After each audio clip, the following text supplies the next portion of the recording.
USAA knows dynamic duos can save the day, like superheroes and sidekicks or auto and home insurance. With USAA, you can bundle your auto and home and save up to 10%. Learn more and get a quote at usaa.com/bundle. Restrictions apply.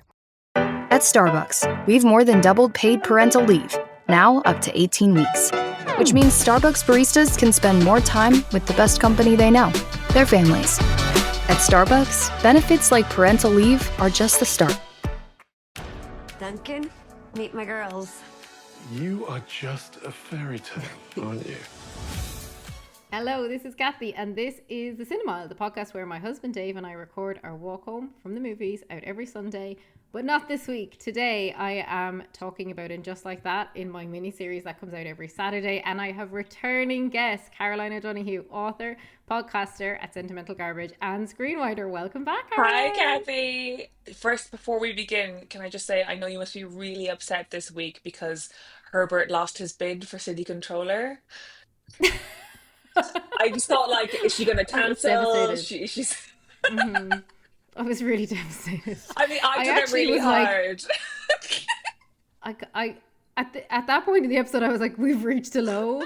I'm glad Caroline's coming on so that we can kind of get through this together. But Caroline, tell everyone what you're drinking because I think it's relevant here. Oh my God. So I logged on and I realized that Kathy had a big balloon glass of wine a la Mr. Big in his Napa Valley jacuzzi.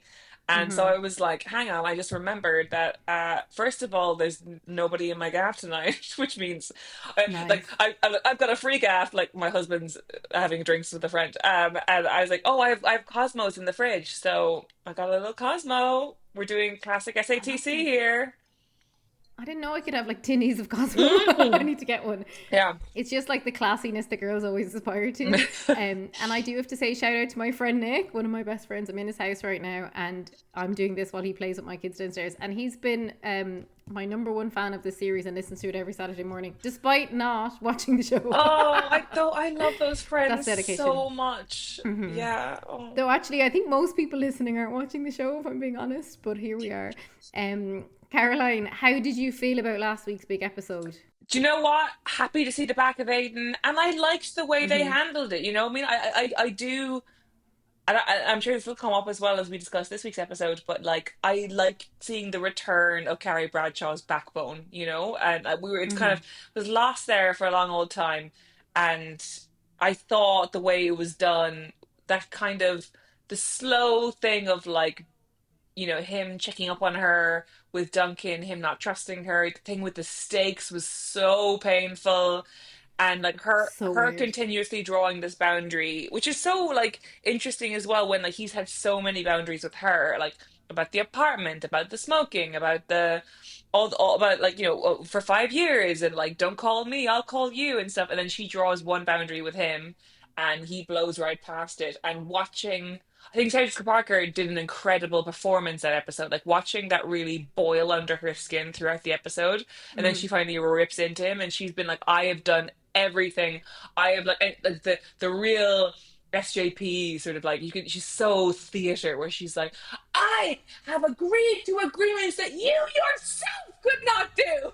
It was like, oh, That was brilliant. I love that so line. cunt, loved it. I felt like I loved all of that, and I don't know why I felt like the episode was. I think I felt it was a bit anticlimactic because we built up to it. On retrospect, right when I think about it again, as I was watching this week's episode, I felt like we nearly should have done a bottle episode of just Carrie, Aidan, and Duncan because the rest of the characters were so poorly served. They like detracted from the kind of gravity of what was happening with Carrie and Aidan, and I wish we'd really just focused on that episode because they others had no time, and the silliness of Charlotte falling over and all that just kind of detracted from like what I thought was a serious. And like it was so interesting to have a guest, Chelsea, jump in last week who hadn't seen it, and she was kind of like, what's everyone on about? Yeah. Like Aiden's fine, but like I was finding him really disturbing. But then you jump out and there's like shenanigans with like Charlotte or whatever. So in hindsight, I've rewritten the episode for them. I think it should have been a bottle episode. And that's my pitch. No, If yeah, ever no, needs doing I a think breakup again. it is a decent pitch. And by the way, I loved Chelsea's episode. I was hooting. I'm now obsessed with Chelsea, listening to Glamorous Trash archives. She's fantastic. And I actually loved getting her perspective where she was like, she obviously hasn't been like witnessing this As deep as the us. war crime that is Aidan Shaw in this season. The rest of us have, and for her just coming in and being like, listen, like she cheated on him, and then she married the guy that she cheated on him with. I know, it's It's so kind of funny. okay if he's a bit suspicious. Like it is kind, it's Yeah. not okay or whatever. It's not nice to be suspicious of your partner, but like it's understandable and like. Yeah, we kind of I don't know. So there's a conversation you and I were having off air was that because women are given so few moments for like I guess cultural outlets. Do you know what I mean? Like men have like Hmm. sports and they scream at the screen and they scream at other fans or whatever, and they have all these opportunities. But actually, our opportunities for like communal outpourings of whatever, whether it's like Hmm. grief or joy or whatever, are kind of limited to whether or not Taylor Swift is touring that year, or whether or not Beyonce is touring that year, or whether or not there's a Greta Gerwig movie, or whether or not there's a Sex and Hmm. the City event. Like we actually don't have that many times where we're all watching and doing the same things.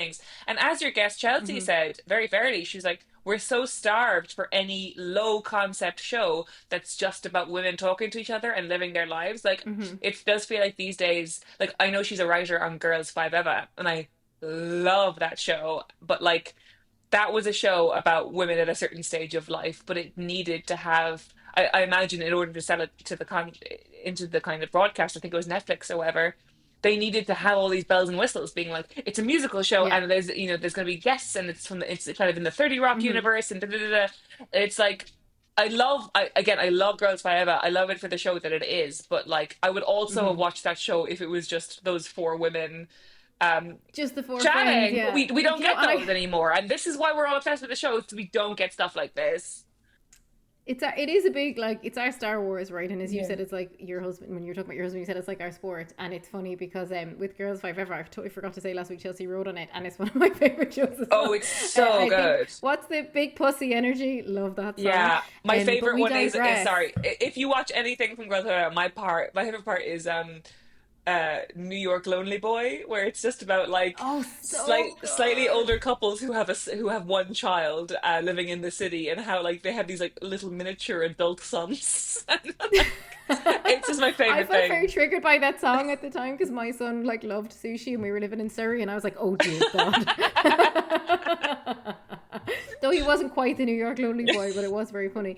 And so back to this episode, we're on episode 10, right? So we've got two left.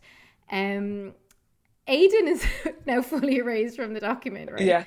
Like we learn that out from Carrie's own mouth, her hours turned into days, her days turned into weeks, and her pain into productivity. That's essentially, bar a little conversation with Charlotte later on, like, Aiden's been gone a while, Yeah. and I'm completely over him. The family that would never inhabit her home or her heart faded. Burn on Wyatt and the brothers. Poor old Homer as well. He was trying his best. You know what I mean? Homer was a nice guy. Homer was really trying to Brady Bunch this shit, and it didn't happen, Poor you old know. homie. Uh, yeah. So yeah, she had done all she could. She had done all she could. Caroline, as a writer, what do you think of the repetition? Okay, first of all, before we get properly into this episode, I think we have. Hmm. I want to say I really enjoyed this episode. Like, I did did as it have well. all the things that is always wrong with it, and just like that episode? Did it have a bunch of random storylines that and like odd tonal shifts and lots of fucky things about it? That is just at this Hmm. point just the fucking language of the show. Yes. But Exactly. I also think this was the best this show has ever been. Like, it really Hmm. entranced me. It really interested me. I thought they were amazing performances. And the thing of she had done all she could, she had done all she could. Yes. Is it pat and a bit weird? Sure. Would it work as actual prose? No. But like, None of this works as prose, but though. I'm gonna put my hands up to God and say it moved me. I was Wow. like, I started about this performance of it, and like, I really did believe because it's been such an old slog with the Aiden and It Wyatt had. and the gang that I was like, Hmm. yeah, like there is something genuinely tragic about like she did sacrifice her sense of self. She sacrificed so much of her personal integrity. She put so much on the line for this relationship that has completely blown up in her face. And She sold her she apartment. sold Like, that her. is so Well, I mean, dark. she subletted it to Lizette, who we don't appear to be seeing again this No, season. she sold it to her for Oh, did like bottom she? dollar. Right, Yeah, she'd have sure. made a killing on that real estate. Yeah. I mean, Shark Carrie doesn't need the money, but like, it's only when I reflect on season two this week, I've spent a lot of time thinking about it, as you do, because Yeah, I'm on holidays, and I thought, she sold her apartment for that fucker, I And know. it's interesting because as soon as we get into it, her and Duncan are at the notes, and we learn that a man in the book has died in battle, and I said, there's a plot to this book? There's a man? There's a man! Yeah. I thought it was just Aiden. I thought it was like an Aiden avatar, and that she was entirely just like exercising her own ghost. I didn't realize she was actually writing a story as well. Like, this was a Well, shock. no, so we saw in that opening scene, so she's furnished her gaff. Would love to know your opinions on some of this things there. But we saw that like she's got all the pinned up Victorian whatever 1855 whatever the fuck in her writing room. She's got some kind of like Victorian gown that's pinned to a mannequin. That's clearly her inspiration. I missed this. Yeah, yeah. Oh, I rewinded it several times. I was very into it Do you this know what my week. problem is? This is why I need you, because I'm so busy, like, unnecessarily, like a 1950 secretary, transcribing everything everyone says. You as are I you're watch the this. That, stenographer like, of and just like that. I am. Like, if anyone needs notes or like a copy of the script, I'm your gal. And because we're like, the only time I really put it down and like really stopped writing notes was like, and we'll get to it when her and Duncan kissed. But like, yeah, I missed that. Like, I saw the few bits on the wall, and then I missed the Victorian gown. That's hilarious. Like, girl, why do you need the dress to write the book? But you know what? Because she's Carrie, because she's a kook and she Yeah. loves her outfits and her materials, and she's probably And look, it's what we were begging for. Like, when you right, said get her to the library, exactly. at least we know she's doing some research. Yeah. She's doing But after research. that episode, you came on. So you came on for episode 8, and somebody messaged afterwards about when you were rightfully saying she should be doing some research, and someone messaged saying actually it's been spoiled by Architectural Digest, because apparently they'd done a feature on the house, but like before the episode came out, and they had shown all those elements. So like, and just like that's always spoiling itself in the trailers, in the right after an episode's aired, they'll post stuff. Like, they posted immediately about Aiden and Carrie's breakup, and apparently now they're spoiling it in an Architectural Digest as well. But also, it's like, is it like how much of a plot spoiler is that Carrie is doing research on her book in I mean, you'd 1850? hope she was doing it, but yeah. So that, like, I liked seeing her writing room. I thought, and I like when Duncan, I keep calling him Donuts now. It's terrible. He does mention Aiden, because he says, "What would I be reading if he was Oh my still God, here?" God, like boyfriend is selling it this week, isn't he? He's really like, are they paying him by the word or something? Because he's like really like good. Like he's working like the rent He's is due become a romantic tonight. character. He really Yeah, or not a has. romantic character, like romantic fiction. And it's funny because, like, we slagged off how effusive he was about Carrie's writing before, but it did get to a point in this episode where I was like, Duncan, like, I'm kind of stopping fancying you now, because, like, you're a bit out of control You're a now. bit out of Like, I control mean, with the praise. yeah, like, I just don't think people, like, you might know, you've been in writers groups, I haven't, like, would people praise each other that much? Only if they wanted to fuck each other, Like, which I believe is where he's this kind episode's of, going. it is where this episode's going, and oh, we will get to it. And he says something like, I've published 7 books, and I did enjoy when she said, well, I've published 9. I can't remember Okay, the can I numbers. My say, transcription went awry here. yes, this was one of my favorite parts of the whole episode and what made it one of my favorite episodes of the season. Like, just, I think that all the episodes live and die on the strength of the Carrie storyline, which is why so many of them have been rotten. But like, I really love that so much of Carrie Bradshaw's through line in this episode is remembering who the fuck Carrie Bradshaw is, kind of thing, and like the whole thing of her going to the party and everyone being like, "Oh God, she's like a New York institution, she's a big deal," and everyone being so excited that Yeah, she like, was she's a there. She's a celebrity. celebrity, and like her going 10 toes down with Duncan and being like, he's like, "I've written 5 bestsellers," she said, "I've written 7." Him saying, well, mine are 900-page biographies, and her being like, yeah, well, you had the plots already. I just like, I love I was that. like beating my chest with that because like if no one's ever listened, I've got this podcast called Sentimental Garbage, and it's basically all about how, you know, why I started it was like the way in which women's art and women's creativity is always sort of like sidelined or apologized for or whatever. And you know, Sex and the City, our kind of like analysis of that was very much part of like Sex and the City is one of the great TV shows of all time. Like, and we treat it like it's a weird frivolous interest or a weird like creepy fan thing for loser girls who get the bus tour when they go to New York. And we were talking about what a Hmm. great piece of art it is, and I still stand by that. And so to have Bradshaw like 10 toes down, being like, fuck you, I'm amazing. What I do is amazing. The Yeah. books I write are amazing. And the TV show that was based on it was amazing. Is this current show bad? Yes, but I'm still Carrie fucking Bradshaw. Yeah. I love that. Like she told him what's what. And I feel like they're very good together and the all and we'll get to it a bit later, but she's like he sees me as like a writer first or like as a brain Yeah. first, which I really enjoyed as well. And yeah, I agree on the like I always think of like HBO as being like the dream, right, for Mhm. TV shows. And I will always say like The Wire and Sex and the City, they're my top two. Mm. And I think, you know, a lot of people will be Sopranos, totally fine. A lot of people might be Game of Thrones. Whatever your HBO show is, though, I'm like, don't discount Sex in the City. Like, it's up there and Yeah. it's so well made. And it's why we all come back and, you know, why we'll all come back and talk about it just like that, because we can never forget how good Sex in the City was. And yeah, it's just, I love to see, like, Carrie come at it. And you know, when she meets Seema for a cocktail and she says, oh, we start work at 7:30, that's when I was like, oh, Carrie, like, that's a very Yeah. to say we. We. Her She pronouns says, are I've we, never worked us. like this. Yeah. I know, yeah, exactly. I've never worked like this. Ideas going back and forth. We're making each other's books better. Turns out she wasn't making his book better, which is interesting. Mm. And then, you know, Seema said, you know, could it be more than a writing partner? And she says, you know, maybe that would make it less.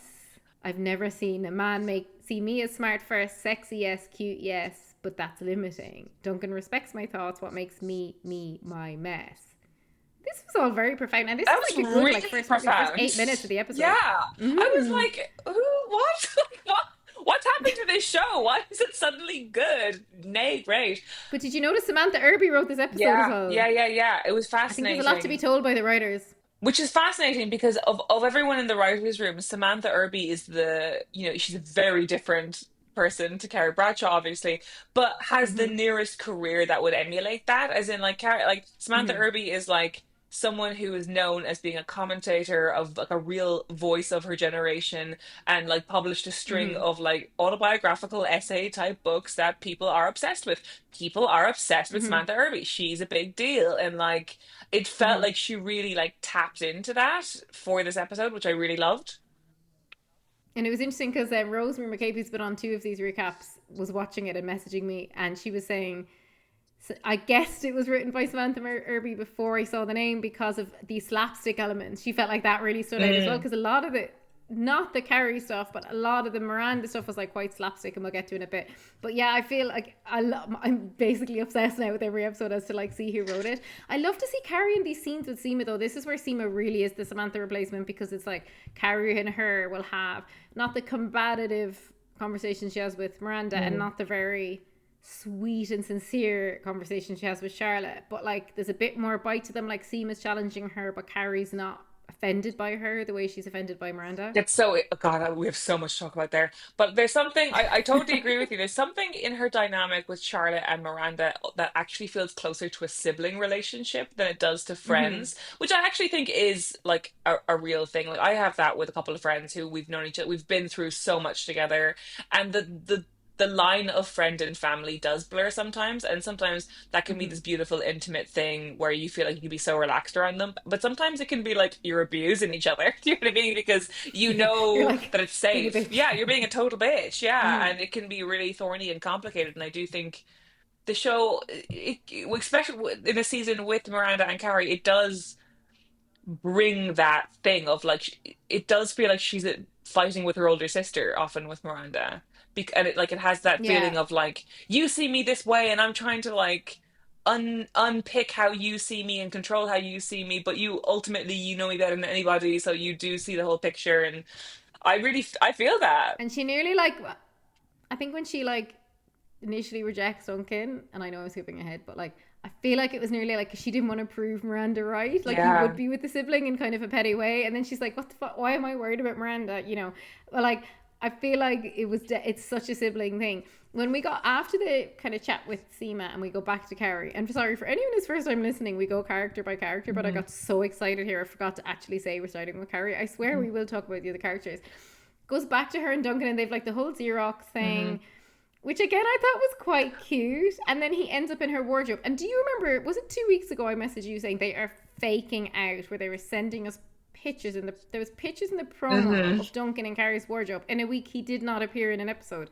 And I was wondering if it was Photoshop, but turns out they were taking pictures from this episode Yes. and teasing us earlier in the season. Yeah, I reckon it Which was I it don't was the mind. fail of a social media manager, and Yeah. as somebody who was a social media manager, I could see how that would happen. You have a file on your computer labeled, and just like that, season 3, you put the wrong image up first. That I'm sure that happens, Or they're tantalizing. I think it was possibly. more nefarious than Oh, that, really? Caroline. I think they were Okay. trying to trick us. Video manager just like that But is this purposely hurtful.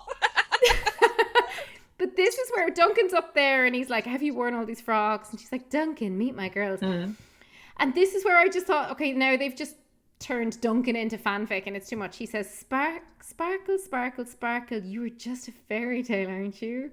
And then he picks up her shoe and talks into it. And then he says to her, he calls her shoe, like he says to her shoe that carries, "It's mommy." Oh, What's mommy. happening here? I'm sorry, Kathy. Once again, I liked it. You liked I it? just See, liked were you drinking it. your Cosmo Tinnies? I know I'm having a Cosmo Tinny, but I wasn't drinking one when I watched it earlier on, and I liked it. And I also I did feel like 'cause, for okay. Also, I think we skipped past the SEMA conversation too quickly, because Okay, go back to I Seema. actually really liked that whole thing that Carrie says of being like, I've never been comfortable being just sort of an intellectual person with a man before, because they're always doing this kind of level of fan service that nobody actually cares about. It's like, oh, we brought back this random bit part actor to do one random sentence and whatever. Like no one actually Mm-hmm. cares about that. But it's like that bit of fan, that's not even fan servicing. It's more just like embroidering the through line of like, oh yeah, we have seen that. We've seen all these, and there's even this brilliant monologue that Carrie does in, I think it's season 2, where she says to Miranda when she's talking about her dynamic with Big, she's like, "You wouldn't even recognize me if you saw me with him. I have like all my little Oh, that was outfits. I so have good. cute Carrie and I have this Carrie and this Carrie," and like she's Mm-hmm. spinning out, and like we've seen her do her little baby personality with Aiden. And even with like the minor league boyfriends like Berger and Petrovsky, who were both artists, like Berger is an author and Petrovsky is an artist, like she, in the early stage of those relationships, she tried to have this kind of artistic parity with both of those men that ultimately ended Mm-hmm. up that her just basically being the nursemaid for their insecurities, which is so real and true. And then like I can see how she's so lit up by the idea that she's 55 years old or whatever, and she has an equitable artistic creative relationship with the man she finds like fascinating and charming. And she said, and her saying to Seema like, when it was like, is it more than writing partners? And she's like, I think more than would actually be less than. Like I really felt that. Mm-hmm. Yeah, and it's like she's finally has a creative equal and a collaboration. And do you remember when she had that? I can't remember, was it season 3 or season 4? And she was in the like in Vogue, and she had that mentor, and then it Mm, turned out he was just kind of trying to sleep with her, and it was yeah. like no, like she thought that like they were kind of maybe more intellectual than he saw her. And yeah, you feel that with Carrie, like all that Petrowski stuff was awful. Remember when she was in France, and then remember all those people in France like held her a party, and she I missed her own party because know. he was having some sort of like meltdown about his exhibition, and I remember being like just crying watching that scene because That like so many women sacrifice themselves for their partners. I know, and it's like that is like one of the Yeah. examples in which like that 2-part season finale. I think like in all of television, that is one of the best like ways to end a TV show, and that like it's such a small, unpredictable thing. Like it's like if it happened and I'm just like that, we would hate it. Do you know what I mean? That thing of like she walks into a random bookshop, these people freak out over her, they want to throw her a party, she misses the party because of the man. Like if that were on this show that we're reviewing today, we would be like, ew, gross, makes no sense, boring, shitty, hate it. But there was something, and I also think this speaks to like a show just isn't just made up of the writing, it's the cinematography, it's the whatever, it's the mind meld of all the people who are working on it. Like it was just so brilliant in that finale, wasn't Oh, all the Petrowski stuff now. Was I ever happy that she ended up a big no? it? But Yeah. I appreciated how it all came together. I did appreciate. Yeah, I think this piece is interesting. And what's ironic is it's actually Duncan in the end, or should we call him Duncan Donuts, who he himself sacrifices his work for her. So I'm Yeah. not mad about that. I'm quite happy to hear this. She finally deserves a man who's Yeah. fucked up his book for her. Because he's like so entranced by her, you know, that he can't even like write his Totally. biography. Like he's feverish about her basically. But Yeah. then it seems like they're only going to sleep together once, so it's a little bit confusing. He invites her to the publishing party. She's like, then Charlotte comes over for her Zoom, which we'll get into in a while. And Charlotte's like, I'm going to wear this Vivienne Westwood. Maybe I won't. Duncan invited me. And this is where Charlotte's more like the forgiving little sister she couldn't confide in. Yeah, you know? yeah, Why totally. does everyone think it's more than writing? And this is where we really only hear it, like the Aiden piece. She says, you know, Charlotte reassures her like a kind little sister would and says, you know how true you were to Aiden, but he's gone. And then we're like, okay, so Aiden's just written out of this show now. Like, I think that's the last we'll ever hear of Aiden. What do you think? Yeah, that's the He's last. never coming back. He's Like. never coming back. No, God, if they try Yeah. it again, I will kill myself. Like they built him up so much, which is why I know, thought it, for like, it when we were to- chatting last, I said it's going to be like the finale maybe, and now I'm glad he's gone. By the way, thank God he's not here. But like, Oh my God, I'm so thrilled he's he gone. was such a But at the rough same toe. time, I'm like, yeah, they just like. The momentum's all a bit off. I feel like they should have actually gotten rid of him sooner in the series now. You know what I mean? Like, I don't know where we're going anymore. Yeah, it's so strange. The kind of the momentum is all off, isn't it? You know, like I felt like they could have gotten to this episode 2 or 3 episodes ago. You know, Exactly. And then we could have got more. But anyway, she arrives in, like, I love to see her in this Vivienne Westwood, and her hair was all big. And oh, the she hair. shows up, and Duncan's ex-wife is like his agent, which I like. Yeah. And she says, oh my God, it's Carrie Bradshaw. I've been desperate to get her here, which is a bit on the nose, but like, But also, I do imagine Carrie's been invited to stuff and she doesn't go. Yeah, you feel like Carrie's been declining because of Aiden. She's been sitting at home, so worried about him. Like, she probably has been declining events and just not really in the mix. But I also And feel she's like now been she's so probably creative. like past that event going part of life anyway, kind of thing. Like you're not in your 50s and still going to like rando events. You know, they got like I'm 35 and I stopped going to those rando publishing events. You know, like they're not fun. Yeah, exactly. Like, you know, it's It's like, I want to stay home, put on my pajamas. no, I want to hang out with drink my a real humongous vat of friends. You wine. know, I don't want to like Yeah. schmooze with some when we worked at a HarperCollins or whatever. Like, who gives a fuck? You know, they seem glamorous like- and they're and too it was- boring. Yeah, it did seem like a boring party, but what we got was a vehicle for her and Duncan to have drinks. And What did you think of the outfit? it's not my style, Yeah. but I love to see Carrie. I love to see a woman in her 50s wearing something that is probably something more like a 12-year-old girl should be wearing. I mean, totally. Like, I enjoyed it. love seeing a Yeah, woman in her it's not 50s for with me. with some proper fucking cleavage out. But Big cleavage, Big yeah. cleavage. Yeah, I love to see that. yeah. And I mean, the funny thing is when she came out in the original outfit, maybe I'm so boring, I kind of liked the original outfit. Yeah, I did too. But then, yeah, but I loved her big hair, and I love to see her, because as we've been saying, like, she's just been so dull this season, so to see her really, like, frocked out, and the big hair, and Yeah. enjoying herself and flirting, and like earlier on we saw her and Seema having cocktails, which I liked. Like, I feel like she's just out and about a bit more. What I thought was a bit weird was when Duncan said Sorry. to his I feel like you're giving me an update on like our elderly relative, being like, you know, she's out and about a bit more now, you know. I'm like, she did the shopping You know, yesterday. she's doing her messages, she's seeing her girls, she's getting her hair Yeah. set. Yeah, she got her hair set. Yeah, a bit of a purple rinse. Like, I've been worried about Carrie, you know. I'm happy to see her back. But then Duncan utters the immortal line, she's been humanizing Maggie Thatcher. And my question is why? Carrie, I repeat my question from last week. Do you know who Maggie Thatcher is? We Oh my like the Maggie God. Thatcher stuff blows my mind. Yeah, blows my mind. It's so I like that it's his funny. ex-wife in there, but cool. Yeah, I enjoyed the ex-wife thing. And then he goes, "I think your book is wonderful," and she says, "I think you're wonderful."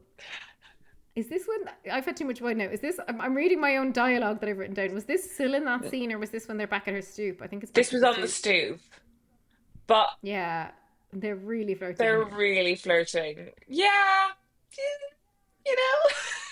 Once again, There was a lot of build up. yeah, like okay, a lot of build up for what I have to say was a very mid kiss. Do you know what I mean? Oh my god, this I actually like. Poor Dave has to listen to me. I watched Mm. it last night, and this morning I said Carrie and Aiden, or sorry, who? Carrie and Duncan had sex, and it was off screen. And Dave's like, so I'm like, you have no idea. Like they spent 10 episodes building up to this. We have the little lead in where he says, "I discovered you're a thing," as if he's not googled her or read her memoir, if he's been that obsessed with her. And Yeah. then she says, "And I discovered you're a mess." And then she says, and I kind of liked all the writing banter, rewrite coming in, "You're not a mess, I think you're wonderful."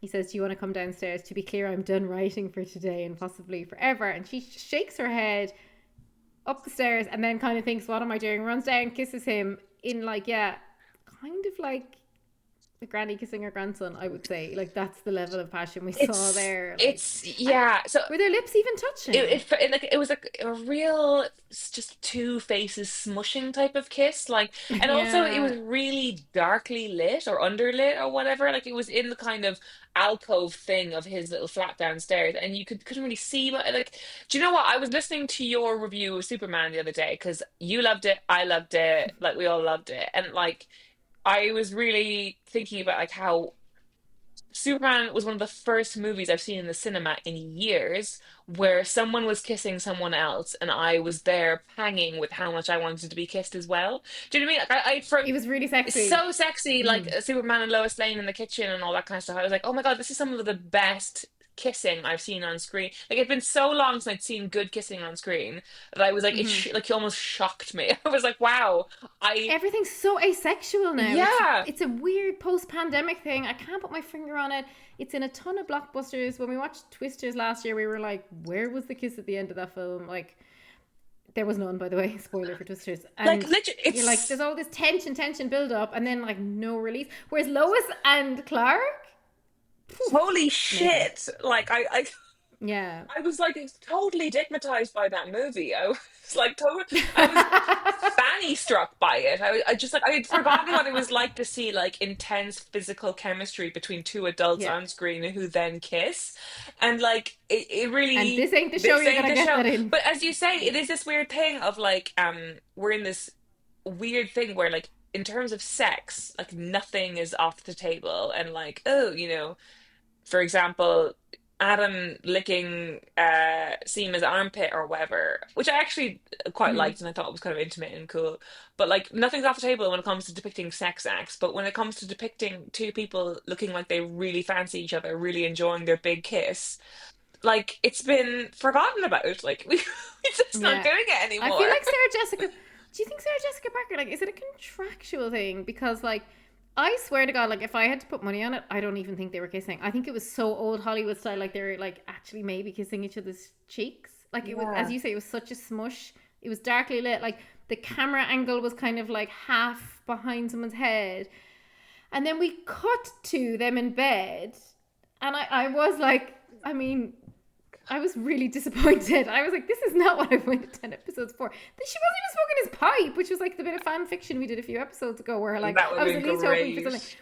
He basically, the first thing he said is like, when the sheets are chained and I'm not returning. It's like, okay, I love you two together, but like this episode was basically like, fuck you all for shipping these two. Yeah. And now we move on. Now I want her dating, so like I don't want him hanging around, but like they weren't even snuggling or like it was very Yeah, cold. unsurprisingly, I really liked it. But um, I liked that as we've said, like we need to have people dating in this show, and I think it actually it what it kind of made a joke about how overwritten it was, which I thought was quite charming. Hmm. But like that whole thing of like, yeah, he's like, it's very, I'm shipping out tomorrow, little lady, or whatever. and I know, yeah. and him being like, I'm not really a relationships person. I think you're great. So it kind of left the door open for Duncan to come back, but also she Hmm. gonna be dating, which I guess is exactly where we were left off with the end of season two, which is like I we know. might be Like, I don't think singing he's or coming we might back. not be like. Like, I would say the writers are like, he's not coming back. But then I just know what the show's like, and they go, oh, there's been such a fan response to Duncan. Everyone fancies him. We have to bring him Mm, back. But at the very least, then, what I want is like a full on, like, Samantha style montage of Carrie and Aiden, or so, Carrie and Duncan banging all over her flat, all over his flat, on top of the Xerox machine. yeah, Like, give us like she's got 1 week of passion then and then he's leaving because she's lived such a dour life like the last few years, such a and dour it's like this life. one, and then they're just straight back like talking about her book again, and I thought, like, Duncan, would you give it a rest? Like, when they say, okay, is this a writing term? I don't know, we shouldn't have cut that lavender paragraph from the start of the chapter. What does lavender mean in this Okay, so context? purple prose. Do you know that phrase at all? So Mm-mm. purple prose is kind of like overwritten, way too flowery, kind of like going on Okay, thank about. you. You could understand why it could be a criticism for Carrie's novel of the woman, Yeah, you could. because it's Mm-hmm. very like over sentimental and that kind of stuff. So that's what's meant by purple prose, and she's Mm-hmm. like, no, it's lavender. So that's just her being her witty Carrie Thank you. self. This is where I need this cultural context, this literary context. And then he says, what's going, like, as excited as he was the time he told her novel was repulsive, he says, what's going to happen to the Oh my God. woman? Like all he needs to know. And it's like she's writing the great American novel. And then she says, she'll die of loneliness, of course. And I know this is on the nose, but I love to think that this has been like Carrie's narrative, like for herself. And he Yeah. says, may I make one suggestion? She lives. She's such a unique character. It would be a shame to end her.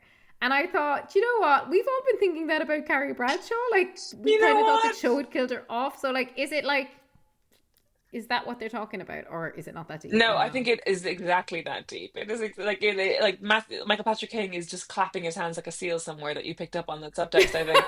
And yeah, I think that is it, sort of thing. We want, and maybe 3 seasons into this show, our main character is finally gonna start doing some things. I know. Season 4, baby. Season Because, four, like, I don't Carrie think it's been Bradshaw's picked up doing yet. stuff. We'll be back watching every second of Yeah. it. And he says, like, this is like, I just lost it with Duncan at this point. We got no post-coital pipe, we got no sex montage, and then he's saying, this is the first time I've enjoyed being completely preoccupied with someone living and not deceased. It's like, Duncan, get it. Like, you've already shagged her at this point, mate. You've given me a new lifeline. And then she says, you're such a writer, because she's kind of slagging him off. And Yeah. then this bit I did choke up. He says, and darling, so are you. And I thought, I oh, know, I I like did that. like Yeah, that. he was reaffirming. Cause And then we yeah. see her out in his cardigan, like his iconic cardigan. She was wearing it at the end out in the Oh courtyard. So my I did like to God. see I that. did miss that. Oh my God. Yeah, like I think okay. When he's like, what's gonna happen to the woman? It He's like, you wish he would read your drafts because you'd be like, God, I my books know are my book's amazing. amazing. And like it did verge on being like, is this a bet? Like, was there something in Big's will where he was like, and 3 years after my death, a hype man will be employed to work on my Oh wife's my drafts God. with And he paid her? him $1 million. $1 million, Yeah. the only amount of money Mr. Big knows about.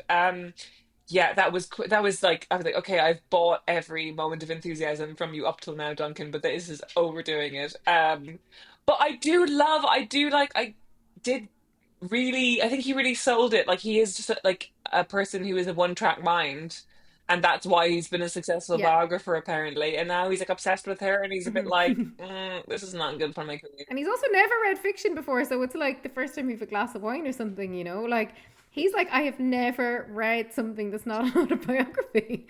Like, this is incredible. The plot's not written for me already. So, yeah, I'm glad that they slept together. If they hadn't slept together, I'd have literally been like, I can't make this podcast anymore. Like, what am I doing in my life, you know? So, like, I'm glad they slept together. Do I think we saw enough of it? Absolutely not. No, but that's always Um, what you're going to get with OSJP. Like her nudity, like contracts have gotten like stricter and stricter as each season went on. Anyway, like we used to get her like lying on her bra in bed at least. I don't think we even get that anymore. No, we get nothing. Like Mm. even her and Aiden weren't like doing it on screen, and like they must be like really old friends at this point, those two. Okay, we're gonna take a quick break, and when we are back, we will chat about all the rest of the gals. The Nordstrom anniversary sale is on now. Shop new arrivals on sale for a limited time from Madewell, Bobby Brown, New Balance, and more. You'll find tons of deals under $100 on summer-ready fits, plus beauty exclusives from your favorite brands. Nordstrom makes shopping easy in stores, at Nordstrom.com, and on their app. Hurry, prices go up August 4th.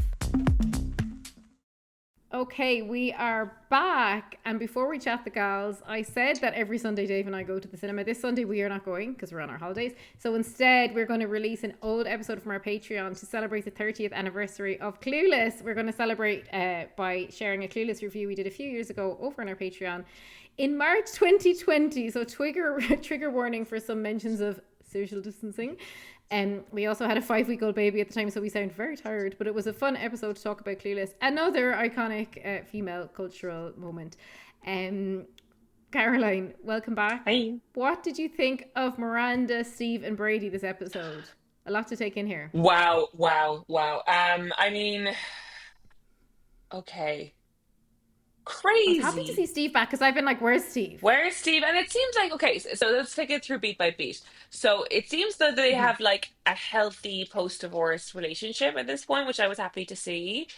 Um, Really happy to see it. Poor old like David Eigenberg, like I don't want to make too much fun of his delivery because I know he does suffer from hearing loss, and I do think that does affect your like projection and stuff. So I don't want to take the piss out of him, but it has gone a bit mental, kind of. He went mental in this episode. And I do Yeah, think, like, I understand it's like a heightened moment for a parent. yeah, And the plot was also that he went too far, but at the same time it was a bit like, whoa, Steve, chill out. That being said, I don't know how I'd react. It's one of the few times in Just Like That where it's put me in a realistic situation where I thought, what would I do if one of my yeah. sons came home and said this to me? I do not know what I would do. Like, It it's happened in kind of my a horrifying family. situation. So my Oh, my older really? my oldest brother Shane wasn't much older than Brady when he had his son Jack, and he'd been only going out with his girlfriend for a very short period of time. And I remember, I was in my teens at this point. He was about 22.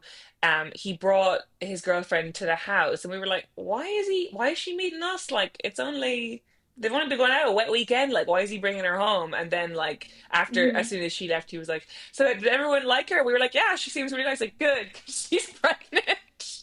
Oh my God, I love Which I it. think He did it in a better way than smart, Brady. very smart to be like, don't we all agree Very she's a lovely smart. girl? Yeah, yeah. Couldn't say a bad word against her. Good, because you're gonna know her forever.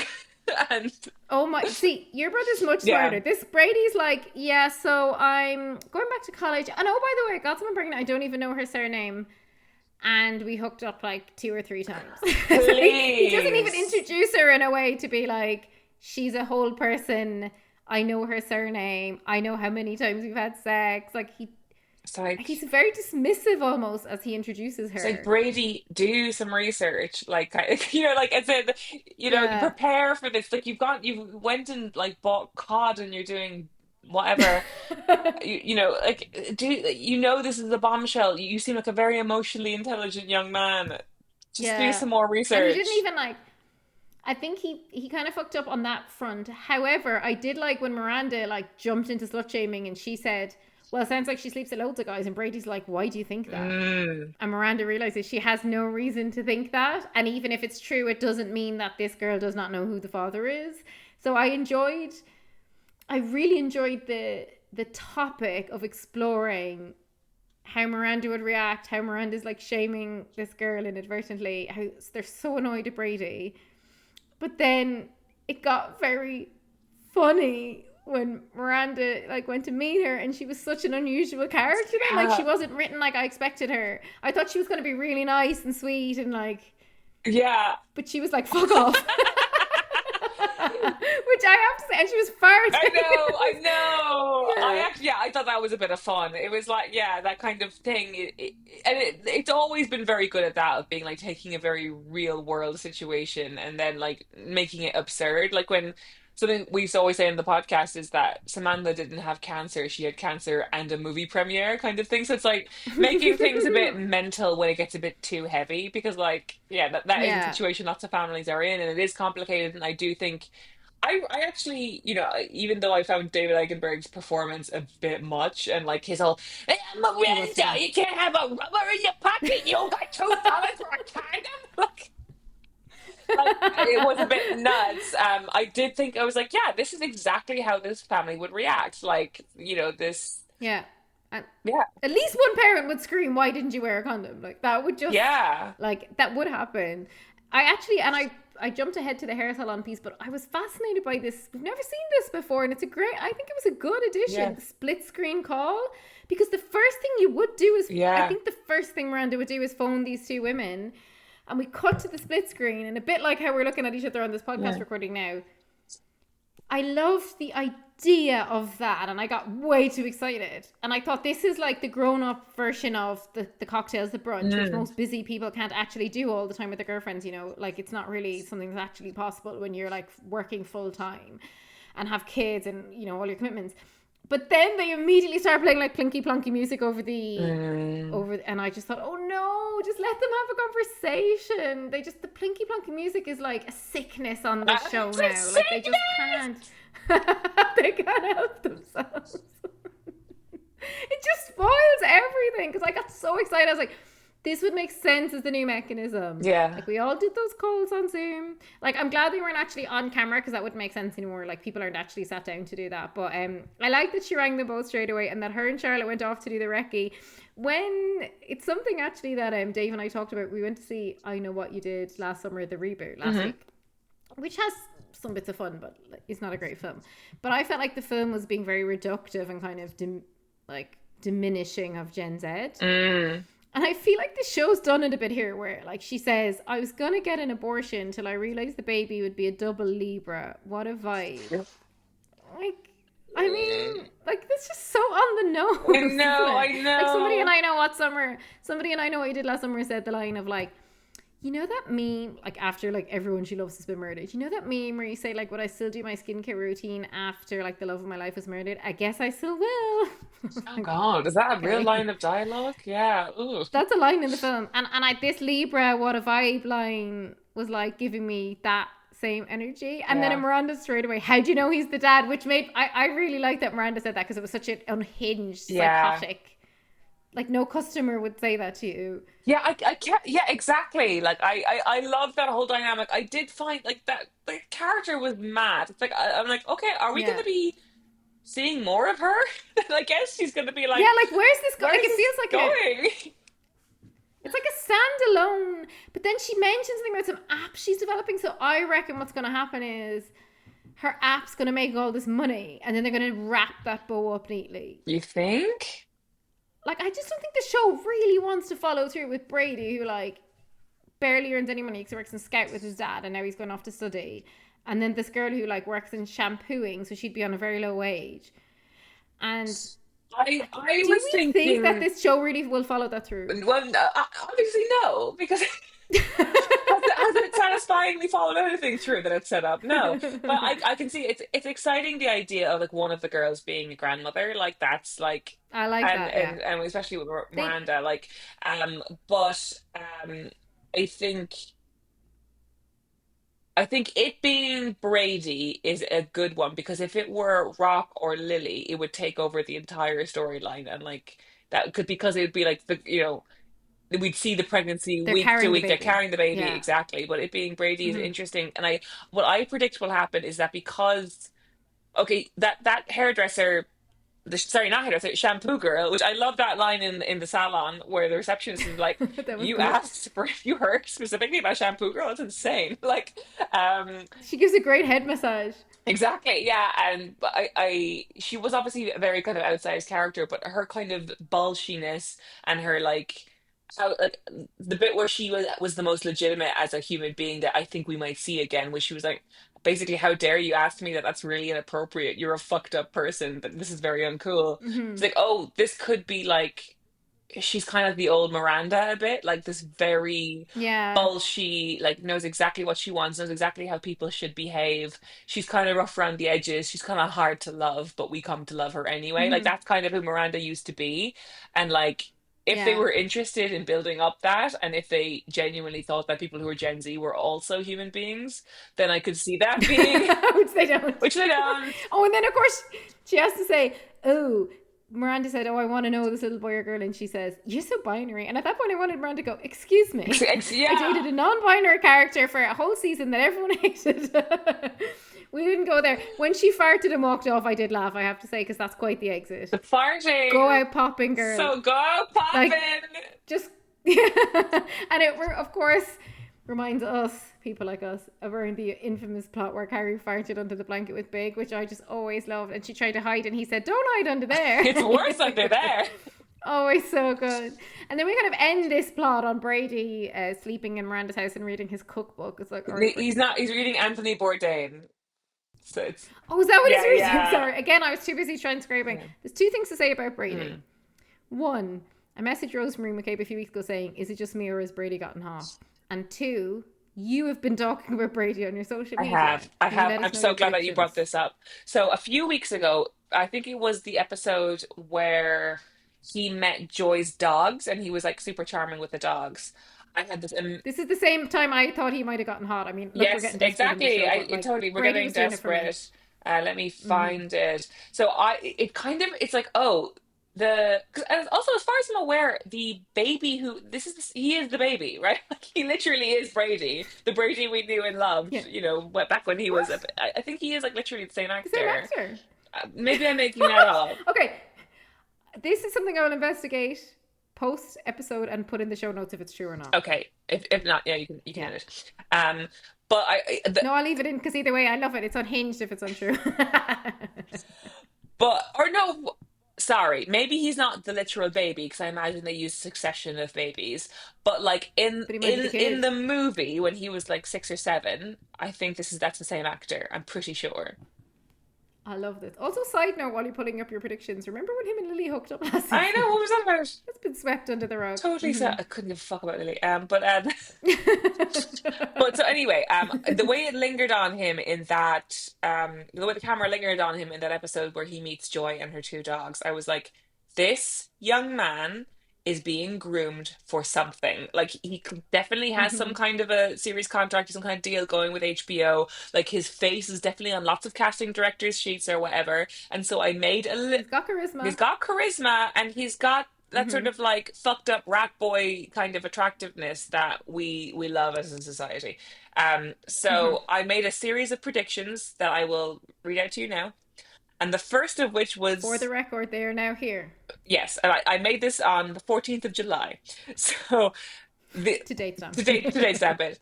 First of all, a series arc on FX's The Bear, which Hmm. that's basically been ticked off this week by having him be this like wannabe chef like Anthony Which is so Bourdain, right. right? Like there, he's been Yeah. group, yeah. Hmm. My next one, He's making the cod. he's making the Hmm. cod. Like he's going to culinary school. We're gonna see him on the next season of The Bear. I guarantee he is going to be doing cocaine in a meat locker. Like it's gonna be, yeah, Absolutely. And on the culinary thing, I had not realized that he both lived in a loft apartment with Steve and worked in Scout with him.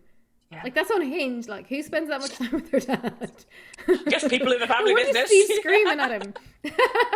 But they share this little apartment as well. Like no wonder Steve is so pissed off with him. Like they're spending too much time together. He needed to move in with his mom for a while. I Right. What was prediction prediction number number two? two, a pop star girlfriend. That's definitely in the works.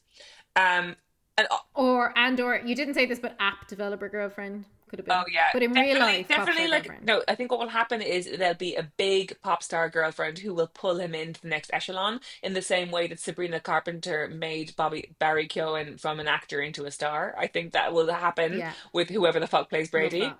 I Hmm. think there will be Whatever his name is. whatever the fuck his name is. I'm so certain it's the same actor, but I won't learn his name. You won't learn his name and you will never check this fact after this episode's over. Never. I've had my Cosmo. I think you know the way like Pedro Pascal he went from being an actor and then he was a star and now he's a sweetheart because like he was Hmm. really like he's been really clear about what his stance are on things like trans rights and that kind of stuff.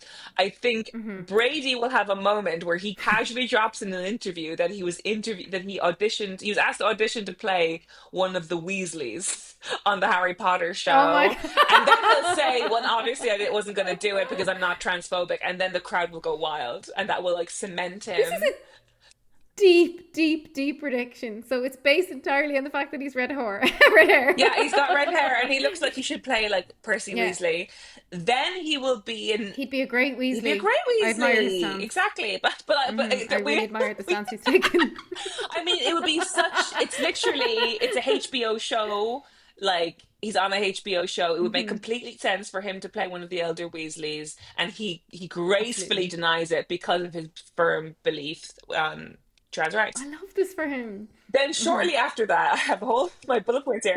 Shortly after that, he will be in a Burberry ad campaign, like wearing I see wearing that, the yeah. tartan, like Absolutely. a trench coat with the tartan inlay, and he's like in a big billboard near Gatwick Airport, like, "Ooh, here I am." And then finally, Absolutely. A bit of a Scottish tinge to the whole thing. I think, just with the red exactly, hair as well. And maybe a kilt, yeah. 100. And then finally, the piece de resistance of making him into like the boy starlet of 2026. He will have a breakout moment in a Paul Thomas Anderson movie where he gets an arm wrenched off by a spinning Jenny. I see this. I see this all in his future. And I love that this is what you were doing instead of writing your next book.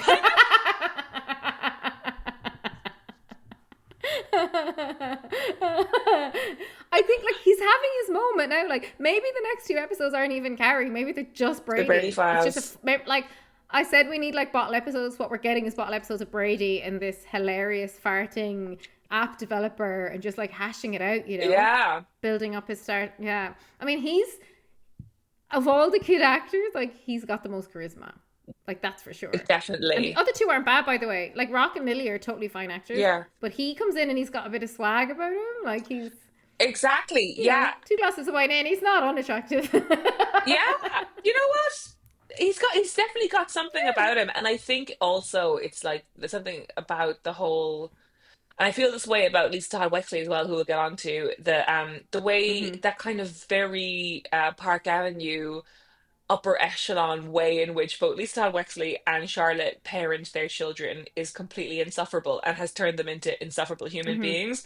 Well, it's Yeah. really a case like on behalf of like the kind of lax parenting that Miranda always had, which is like, I have a little boy and he's grand and he gets on my nerves sometime, but as long as he's safe and And happy, he's it's got a grand, nanny. and he's got a nanny. Yeah. Yeah. But And also they grew up in Brooklyn. They did not, I know they would have been in a nice house, but like they were not going around like Park Avenue like these kids are. And he's got a real working class dad. He's like a really hard working guy. yeah. Like unlike the failed comptroller, sorry, me, Herbert. But yeah, like he definitely had a more, and like Miranda was always very like self-made as well and like a really hard-working woman. Yeah. And he would have had a very tough time of it. Like when your mom cheats on your dad with like it changes, you know, comes out as a lesbian, moves out the family home, Yeah. your family home gets sold out from under you when he was like 17, like, and then you have to have sex with Lily on top of it all and potentially have Charlotte as a mother-in-law at some point. Totally. He's had a tough And going. also think of like all the years we didn't see. Like Mary Brady was living in the house with them at some point. Remember?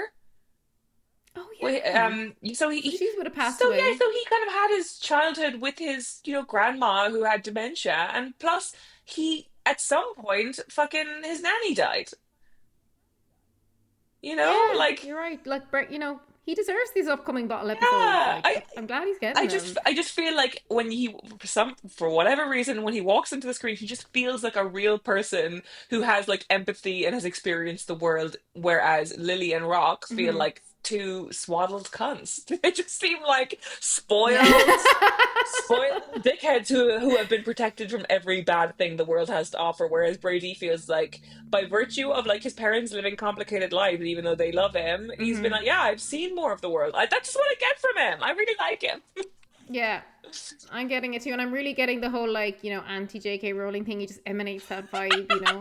And speaking of Definitely fantastic, have you J.K. seen Fantastic Four? No, I haven't. Pedro Pascal is so good in Is it. he?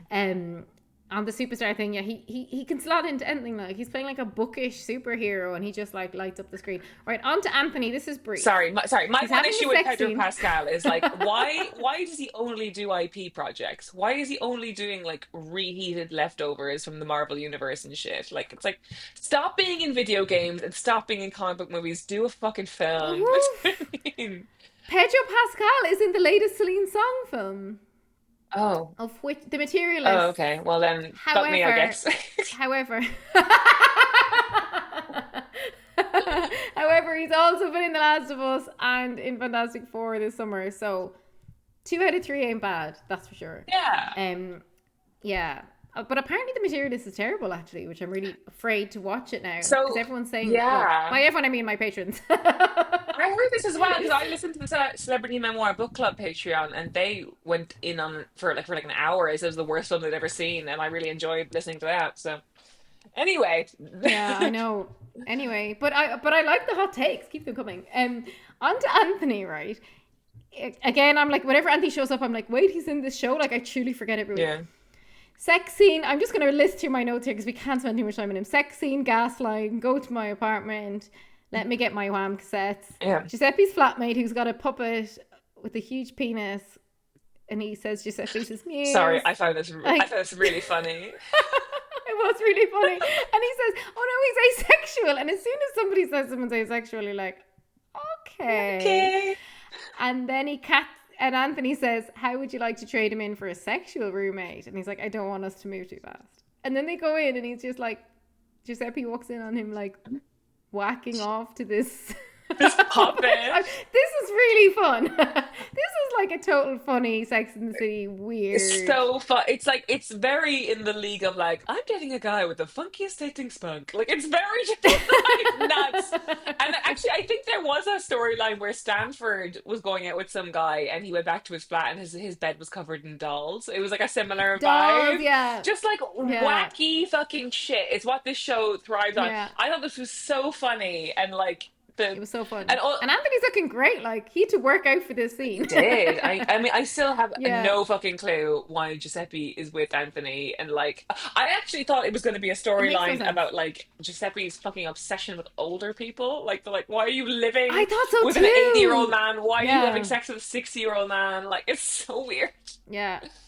I thought we were going to find out that, like, Giuseppe, because the other way we found out in either the last episode, that whatever the gallery episode was, we found out that his mom was like super rich and she was like looking at Andy Warhols to buy and stuff. Yeah.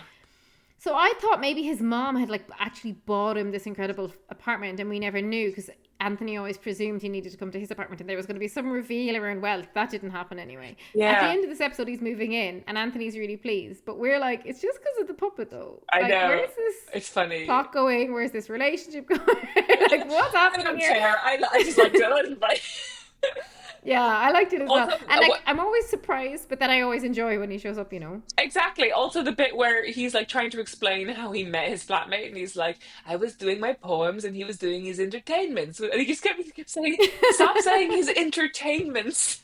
Like, Yeah, it sounds like he's doing an OnlyFans with this puppet or something. Like, it was too weird. It just felt like a perfect like little thing that you would have in like a bilingual relationship where someone's just like learned this Yeah. way of saying something that isn't right but isn't wrong, and you're not going to correct them unless you're mad at it, mad at them, And he was mad. Yeah. I have to say, I enjoyed all of this. It was like a bit of fun. And thank God he wasn't in Charlotte's house having lunch, right? But Thank on God. to Charlotte. Charlotte's entire plot this Yeah. episode Yeah. is that she's trying to have a Zoom, right? To do this A psychic cleanse cleanse. with your psychic one from cleanse. Curb Your Enthusiasm. Oh my God, thank you. Yeah. Right, because we're watching these ahead of time. I can never Google anything. I know. I'm totally terrible on. I was like, who is this woman? I tried Google imaging her. Didn't work. Thank you Yeah, for that. Susie It was great, Green. actually. When Yeah. we briefly saw her. I was so pleased to see her. Thank you. I couldn't remember who she was. I was like, I love her, but I don't know what from. So what we're getting to here is that I think what they're trying to get to here is that Harry's cancer's gone, right? Yeah. That's totally buried in here. And my feeling is, and I've not listened to Writer's Room yet, but my feeling is someone on the Writer's Room podcast is going to go, I heard about these energy cleansers and I thought it would be a fun gag. Mm-hmm. And I'm just positive that's where this came from because I don't know why they couldn't couldn't have actually shown us Charlotte going to just a therapist and we Yeah. really see the real Charlotte, and it's not Charlotte like trying to prop up other people, or it's just like Charlotte being really truthful. Instead, we have to have, like, I know what you're saying about Lisa Todd Wexley's son and like Charlotte and like Rock, Charlotte's kid. Like when they're tap dancing outside the room, I was like, what's happening? Like, What's happening? why doesn't Charlotte wear headphones? Like, I'm wearing headphones right now. Like, you don't need to listen to everything that's happening outside a room. Yeah, I guess Charlotte's never worked from home.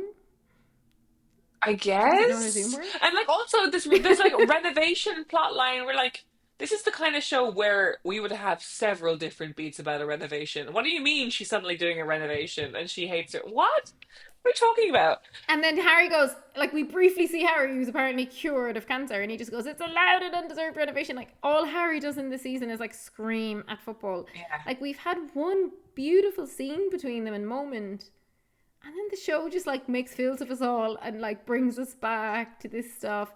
Like, even the stuff about it's a psychic energy cleanse, it's not a pelvic exam. Again, I just feel like that's, like, written for the trailer or something, and I had already seen it in the trailer. Yeah.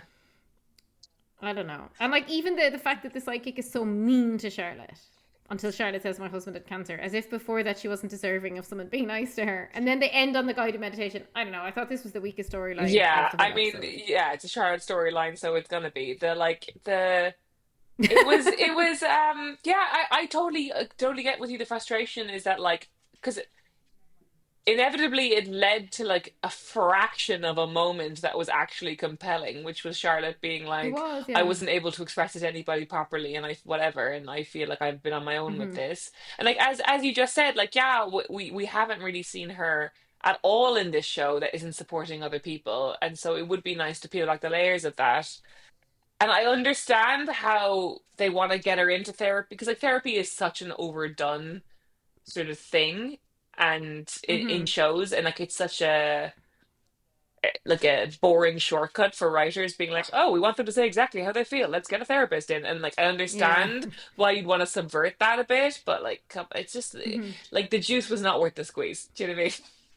No, exactly. Like how many times did we have to watch Charlotte turn a laptop on? I was like, dear God, like Zoom is boring enough. You know, we don't need to see it. However, it Can did we... lead us to the scene where she eventually goes to Carrie's house and takes a Zoom call in there, and Yeah, that's true. they have That's this true. extraordinary conversation, which it feels quite grounded, like oh, her not wanting to admit there's a thing with Duncan because they don't want to, she doesn't want to prove Miranda right, and then Charlotte just Mm-hmm. goes, well, fuck Miranda, and it's I like really like that. I fuck really like Miranda. that. Yeah, you're right. I really enjoy that. And that was a fun Charlotte moment. And that was like, because Charlotte's always the romantic, so Charlotte will root for whatever guy's next. Yeah. So she's like, "Fuck Aiden. You were honest with him. You were faithful to him. Fuck Miranda because she's talking out her arse, and now go fuck Duncan." That's where Charlotte wanted to land that. Yeah. So Charlotte will always like be your hype girl. I feel like she could lead you down some dangerous paths though if you're like onto a guy that's terrible. Charlotte would be like, oh, he's perfect, go for it. Yeah. I think we should go to LTW and then end on SEMA because Okay. LTW, what has happened? Like, what is this Marion plot where we're being teased? And now we're like a fucking hamster. So Hamster. a hamster plot and a comptroller. Like the hamster took up half the episode. Like, My honestly. my biggest thing with fucking LTW at this point now is that not I don't even care that we're obviously not going to get like like imagine Marion's going to come back and he'll like try and kiss her and she'll be like, no, I love my children, the end, kind of thing. Mm-hmm. um and but like my bigger problem is that they just keep replaying the same beat with LTW again and again, Oh, so which is her boring. being Yeah. like, oh, I want to make my documentary, but my family needs me. And her being like, am I a Mm-hmm. bad mother? And then someone being like, no, you're an amazing mother. And her like, okay, I guess I am. I guess I'll continue to struggle. It's like, it's so It's boring. too much. And our kids are way older. Like I feel like those dilemmas will be greased over by two things: your children getting older and you having loads of money. So like, what is she on Girl, about? Like you've got the two kids. daughter's like, You're you in haven't here making a spent. podcast every week. Do you know what I mean? Like, it ain't that hard. Like honestly, like they have like I just think wealth lubricates so many things, and like she can spend the weekends editing and spend like weekdays with her kids. Like, she's not here to make money off this documentary. She's been working on it for 8 years, which is still inexplicable to me. Like, I don't understand what's going on with this documentary. And yeah, as you say, it's the same scene over and over again. Like, I'm a terrible mother. She says, I'm a terrible wife. All I ever do is think about work. I just find that a very trite and uninteresting plot line. And even as someone who like is, you know, potentially had work-life balance struggles in the past, but like, I don't wang on about it this much, you know? And then she says, like, just as she screams at the daughter when the bloody hamster goes missing, you know, and she's like, blah, blah, blah. And then the mother walks in and she says, I'm furious at you, which is, in fairness, it may be a bit overdramatic about the hamster. The nana walks in and says, this is how you speak to your children, just what I expected. And yeah, that was a bit like, we learn later she's actually quite horrible to Herbert as well, so I guess that makes sense. My main issue here is I don't care about Herbert and I don't care about the hamster, so like, what am I watching, do you know? Even though it's all fine.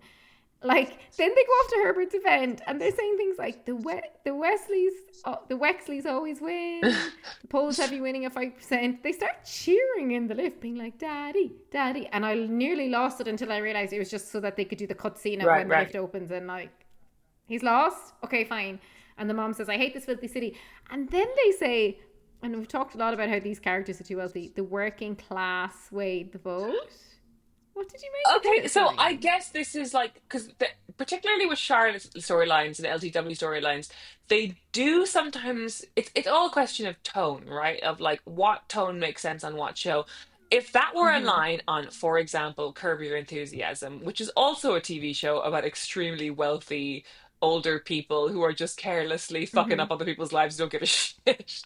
Um, like, But done very but well. done very well. That joke would make complete sense and would be like played like really like haha, they're so out of touch. And I think that was what was intended, but because like this is this big dreamy romantic show where people are like, I don't know, falling in love with each other and each other's wardrobes, and like it's so kind of hammy and, like, to quote Duncan, purple and sentimental. And it's like it just make that joke in that context in this kind of show just makes no sense. And you're just like, what do you actually hate the working class? And also it's like, it felt a bit nasty. it felt really nasty. And I guess, I mean, they've been trying to have this thing going with Herbert this season of like him trying to be like a working man, but he's not a working man kind of thing. He's a hedge fund manager who's now decided to get into politics kind of thing. But like they haven't. And don't forget his extreme weight loss plot last weekend about the angel hair pasta, which was like, we've wasted I'm sorry, but we've got 12 episodes here, which is a lot. We've wasted 2 full episodes on Herbert now. Never mind the one earlier in the season when he was like singing a cappella in some bar. Yeah. Why is Herbert a character? And meanwhile, Harry, who's someone we've known for like 20 years, who's like barely gets 2 fucking mentions of his cancer. Yeah. And then he's watching football. Yeah. Like, and Steve only shows up in episode 11. Like, I cannot scream loudly enough how little I care about Herbert, how much I want her to cheat on him. And then his mom says, I don't have time for the working class. And I mean, this is potentially an interesting look into his psyche if I cared about him, which I don't. The mom says, how could you ever enter a race if there was a chance you could lose? Like, that's the worst message a parent could give their kid, right? Yeah. It's like, give up before you started. I guess that's supposed to be a bookend to like her being like, this is how you speak to your children, and this is the way she's speaking to her son. Is that? Yeah. But again, is she a character we're following? like, do we need to know? And then the end, this closes out on LTW saying to Herbert, you're human. And I'm like, Herbert's humanity is not the question of the season. Like, yeah. I don't know what they're here. up to over there with those two. And I remember there was like a whole thing in season 1 because it was all like Charlotte was like courting LTW as a friend because she thought she was so perfect and so amazing. And I guess like they want to peel back the mirror and be like, oh, she's not so perfect. She's not so amazing. She's flawed like everybody else. Just because she's rich doesn't mean she's not flawed. It's like, I get that. I'm a person. Like, I understand that. Like, it's just not enough for me to be this interested. And also, especially when you keep replaying the same beats over and over again of, as you say, like, work-life balance. Like, it's just not interesting. It's not interesting, no. And like, I thought we were getting the Obamas in. That's where I had thought this plot was going. We still have 2 episodes. Michelle I thought she was going to shag Marion. We were going to get Michelle Obama cameo. And what I'm getting is bloody comptroller losing coming out of a lift all despondent. So I'm not happy about this at all. There's something very interesting as well No. about like this show sort of like dabbling with politics. So it's like Herbert is a hedge fund manager who wants to be city controller. We really have no idea of what his policies are or like what he stands for. What we know is that he's the main character's husband, therefore we should want him to win. Like we don't know why he should win. Yeah, I want him to lose. Like, And I know I wanted to, I'm glad he lost. And like like maybe somebody who like I don't know works in politics should be in that job rather than a yeah, like finance give the job to guy. someone who's like dedicated their life to public service in some way, who doesn't live on Park. I just think inherently by living on Park Avenue, you should be disqualified from going into Yeah. politics. Yeah, I just like don't feel like who you've are got you the going to right be vibe, looking you out know. for? Like realistically.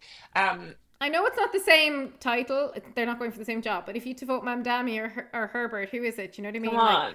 Like, what are we talking about here? New York's a vibrant city. I truly don't know what a comptroller is, by the way, so I can't Oh, speak to what this means. no But clue. anyway, No clue what a comptroller yeah. is. I just know Herbert doesn't deserve it. And like, instead of like going out there and like trying to like change people's lives, he's trying to get photo ops and lose weight and like throw parties. You know what I Yeah. mean? Like, he's exactly the guy we don't want in politics, and he's singing a cappella.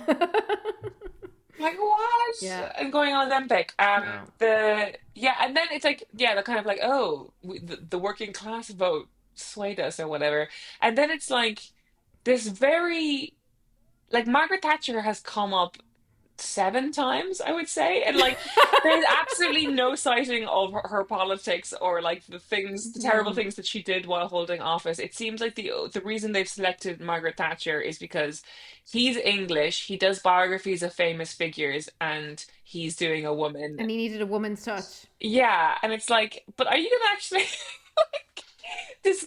And like, she's out here humanizing Margaret as like a 10-year-old girl. Like, it's just the politics of the show are wild. We've long speculated that Aiden is MAGA. I still stand by that. Oh yeah, 100%.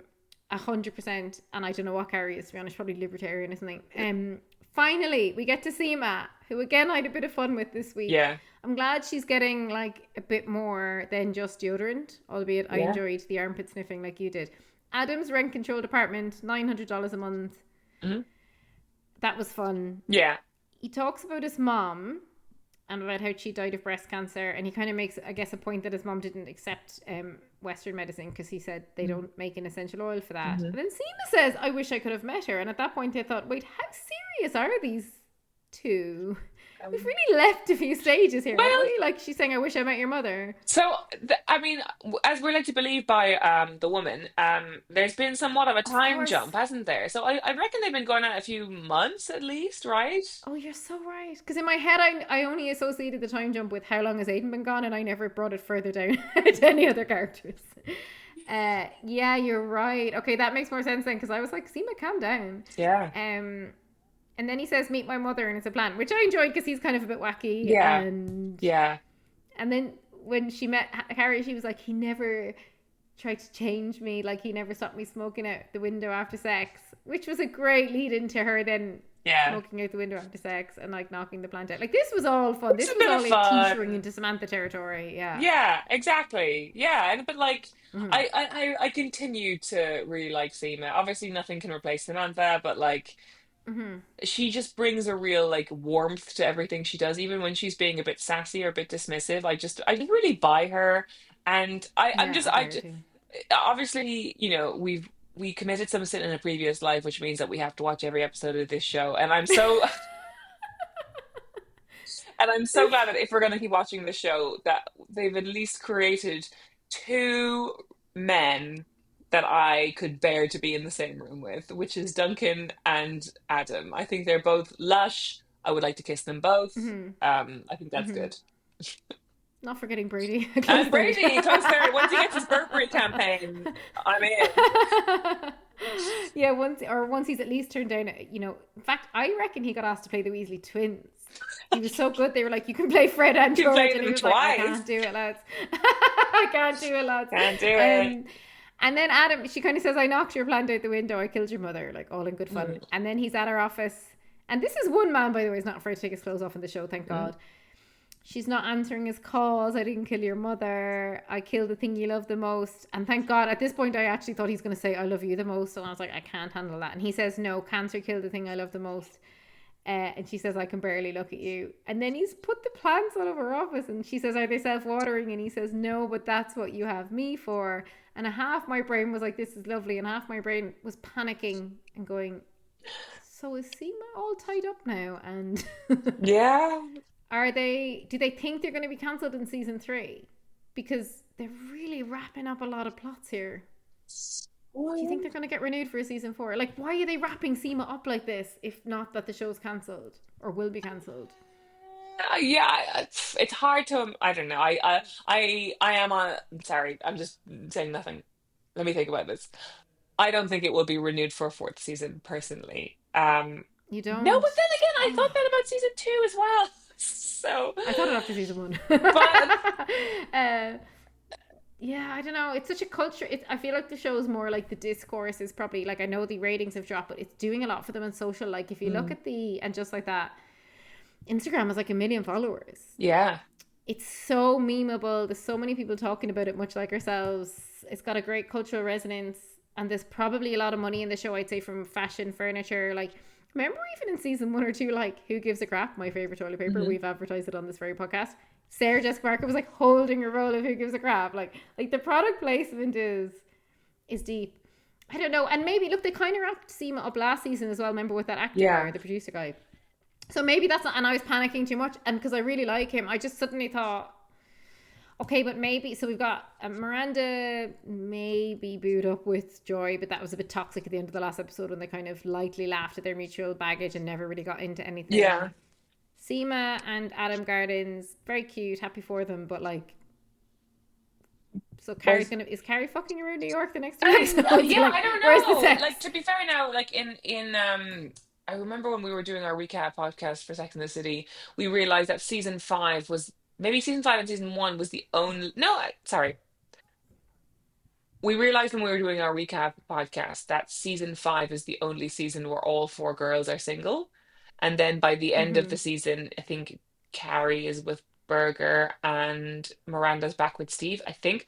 But like it's always sort of been this way with the show where they tag in and out who is single and who isn't. Like Mm-hmm. I think if this show is good at showing us anything, it is that sort of prolonged thing of like there kind of is no happily ever after and people's lives continue to shift, but like you're right, like Yeah. the thing that blows is that it's like, well, obviously Charlotte's not going anywhere with Harry, and obviously Mm-hmm. they don't seem to want to break up LTW and Herbert as much as we'd love that. God damn it. Um, Yeah. Harry single. I don't think Miranda and Dolly Wells are forever, and I don't think No, Seaman. I I don't think think they'll so. swap in and out a lot, personally. Yeah, I think so too. Plus, I keep begging for sex, and maybe I just need to like come to terms with the fact that like They don't want to do it. he's just not that into me. Yeah. AKA, there is not sex in this show, and I need to just fucking get over it. Because every week I'm like incensed by the lack of sex, and I think like 36 episodes in almost, I really just need to get over the fact that there is no sex. But I do like her and Adam. I was happy to see them. I thought the plant stuff was funny, and like I like that Adam's so cool about it. He Yeah. wasn't. He's just a very free spirited kind of guy, and his apartment's amazing. Incredible. And her business is succeeding now, which like. They spent too much time in the business stuff earlier, but like we did still want to know that it was like working out for her, and Yeah. I'm glad to see that she has her driver back. So clearly she sold a few high end properties. And I forgot to remind you at the beginning of this. I'm sorry, I forget to tell my guests every week. Do you have a cringe moment of the week, or will I go into mine first while you desperately think of one? Yes, you go first. My cringe moment of the week is the entire Herbert plot. Oh, Can't be doing with it. I've no interest in it. He shouldn't be elected to any sort of public office. He's an embarrassment to the city of New York. I don't want to see any more of I- Herbert. I don't care about hamsters. we are I'm a done. no I'm just so done. perverts allowed podcast. Um, Where is Marion? And I think Marion's going to be like into his wife, by the way, and not even into LTW. So I think that was all just a massive purple herring. yeah, yeah, purple herring. Yeah, my one is okay. This is, do you know what? It's funny because you and I are a real couple of cinematographers here because every time we talk, we have an issue with the sound mixing, and my cringe moment of the week is a sound mixing issue. Um, when Miranda goes to meet Mia, the shampoo girl, and she's a bit of a bitch or Hmm. whatever, which is funny, and they make her fart, which is a callback to Miranda farting a lot when she was pregnant with Brady. Um, Oh yeah. just the way it's mixed, like those are not human farts. Make It it was like a whoopee cushion. exactly. It's like whoopee cushion soundboard, like talk radio farting. Like it's Yeah. like give her an actual person fart. So what they needed was like a sound guy going around with the boom mic and saying, "Would somebody just fart on set?" Because like I wanted to sound really natural. Yeah, the whoopee cushion stuff was like outrageous, but also yeah, it was that slapstick thing. But I agree with you, it was too much. But Yeah, Miranda like kind just of deserved it. yeah, you can still have the same amount of farts. That's fine. It just make the farts like subtler and build to a crescendo rather than just going. Built to a You know, crescendo. it's like this is like clown shoes. It's crazy. So you want them starting out really slowly and by the end exploding. You want A it to be dramatic actually louder at the build. end. Yes. You wanted the final whole like last minute of the episode to just be like one long fart. Yeah, it's just like that kind of like, thing. I wanted variation in tone and in substance. Yeah. Yeah, I agree. I agree.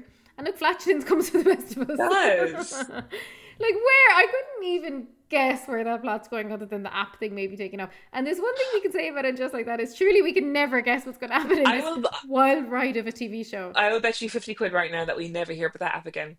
We never.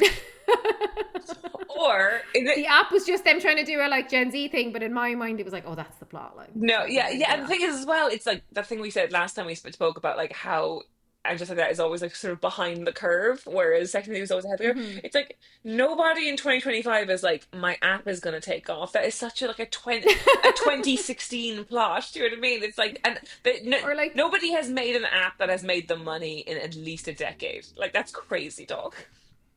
except you remember that guy? Was it during the pandemic where he sold like Wordle to the New York Times and everyone was cheering for him because it was just like, you go, like Wordle took over everyone's lives, you sold it on. But I agree with you, it's not like, I mean, I don't think I could be out here making an app right now, you know, like that's not. No, and her Not dream is it's a happening for me. wellness app as well. It's not even a fun little word game. It's a wellness app. Oh, it's wellness. I wonder if it's going to be like an apple cider vinegar type situation where it's a total scam. Oh yeah, and she's like using Now the that I'd baby watch. to Yeah, sell that I'd herself. watch. Caroline, thank you for coming back again and for once again talking for almost 19 minutes about this show Oh my God, with me. it's What a so treat. it's such a treat because like I had the whole evening to myself. I Such a was like treat. maybe I'll read. Like no, maybe I'll drink a Cosmo and talk to my friend No. Kathy about the terrible program. Speaking of reading, can I say last we caught up, I was in the middle of Skipshock, your Oh book. yeah. I have since finished it and talk about crushes on teenage boys. So my crushes of the summer were I was teetering between Superman, having watched that because as we mentioned earlier, he's very, very hot. Yeah. And then I was teetering between Superman and Duncan as my crushes. Duncan is gone now after this episode, right? None of that. None of that purple stuff. And then out of nowhere, this boy called Moon in Caroline's book who like could be 17, could be 30. You need to read the book to understand why his age is a bit ambiguous. He's hot. Like he's like a hot book character. Oh my God. He's of a race called Luminati. The Lunati. Like, this Yes. is the romantasy Carrie wished she'd written, honestly. It was such a cracker of a read. And I was reading it on an ebook, so like I read really quickly and I was like, God, I have so much left of this book. Like it's a big book, is it? But I didn't physically hold it, so I don't know. But I felt like it was a really meaty it's book. like 380, maybe 400 pages. Yeah. I mean, thank you. It was a meaty, good read. I was so into the main couple, and let me just say, Caroline pays this off, much like SJP and Duncan don't. It was such a good read, but like aside from the sex stuff, which was great, obviously, it was such a cool world, and I want to know, are you allowed to say, are you writing a sequel? I am writing a sequel. Yeah, of course. I mean, like, I would not give you that ending unless I knew there was a sequel coming. That would be psycho. Yeah, I mean, thank you so much for reading it, and it's really, Loved it. I'm really proud of it. It's my favorite thing that I've written. I think it's the hardest thing I've ever. It's really the woman in terms of it's like the biggest. The biggest break from form that I've done, and like it's It's a bit better than The Woman, though. just And a it's bit. like, such a cool... I was explaining it to my 7-year-old, right? He's like really into like creative kind of stories at the moment. And is finally kind of reading by himself. Aw. And I said to him, reading a book, right, where time is what's valuable. So in some worlds, you might only have 4 hours in a day, but in some worlds, you might have like 20 hours in a day. And like, which world would you rather live in? And he straight away was like, I want to live in the 20-hour day. Yeah. Like, but he was so fascinated by this idea of time and currency. And I think even though it's very much a more adult book, the central idea around time is so clever. Like, I think it's so original. Thank you so good. much. You know, I've had loads of friends who are moms say that to me, who like they were talking about how like their relationship to time has completely changed since they've had children, that they like feel like they used to have these hours, like fields of time that they got to fill, and they can't believe that they used to, and then like every single moment is bought and paid for, that they, yeah, it's like hitting with moms in a way I hadn't realized. It's so true though, and like my time is really precious, which is why I spend it watching it just like that. Exactly. Yeah. The thing is, but anyway, I loved the book. Kathy, you were Lisa Huxley all along. Oh my God, stop. You are having it Herbert all. is not my husband. Herbert is not. No, your husband is so much more charming than Herbert. Oh God, please let him not be like Herbert. Actually, I made angel hair pasta for dinner earlier. We all ate it. That's a joke. I've never eaten that in my life. Caroline, thank you so much for coming on. I'm going to link to Sentimental Garbage in the notes again. You're currently covering like fiction, fantasy books over on the series. Because you just covered the Hunger Games prequel, you reminded me that I have yet to read it. So I'm now in the middle of the Hunger Games prequel. I forgot it. Oh my God. You're having such a YA summer. I love this for you. Caroline, thank you so much for coming on again. Thank you, Kathy. I've loved this. I love being on this podcast. Anytime I'll come back. So fun. Bye. Bye. Well, is it more than just writing?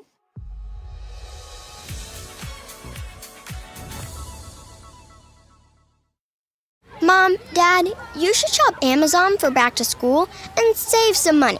See, I'm currently obsessed with superheroes and need all the superhero stuff. Superhero lunchbox, superhero backpack. But next year, it'll be something else. Maybe dinosaurs? I don't know. I'm not a fortune teller. But I can tell you not to spend a fortune and shop low prices for school on Amazon. Okay, good chat. Amazon. Spend less, smile more.